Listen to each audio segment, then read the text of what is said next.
What you're about to hear isn't just a news report. It's the story of a nation waking up, a spiritual fire catching hold, and the people finding their voice after decades of silence. This is the minute-by-minute anatomy of a movement that is shaking a country to its core, a story that deserves to be told. It all started just 10 days ago, almost out of nowhere. On day one, the streets of the capital, Tehran, began to quiet down in a strange way. Shopkeepers, the backbone of the local economy, pulled down their shutters. It was a silent protest, a strike against soaring inflation and a currency that had become nearly worthless. By day two, that silence turned into a roar. People flooded the streets, their initial cries for economic relief echoing through the bazaars and main avenues. But then, something shifted. By day three, the face of the movement began to change. Students, young people with fire in their eyes and dreams of a different future,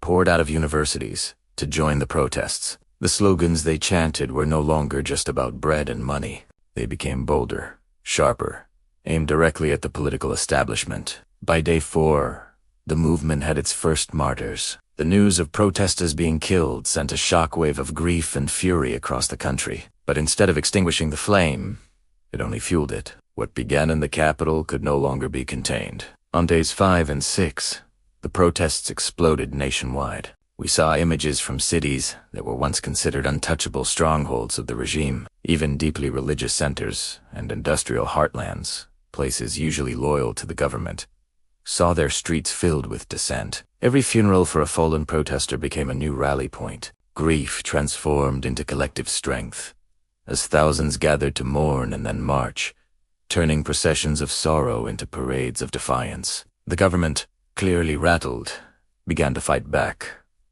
On day 7, the digital world went dark. Internet access was severely disrupted, a tactic to stop protesters from organizing and to prevent their stories from reaching the outside world. Mass arrests began, and the presence of security forces on the streets became overwhelming and far more aggressive. The crackdown was escalating, and the stakes were getting higher for everyone involved.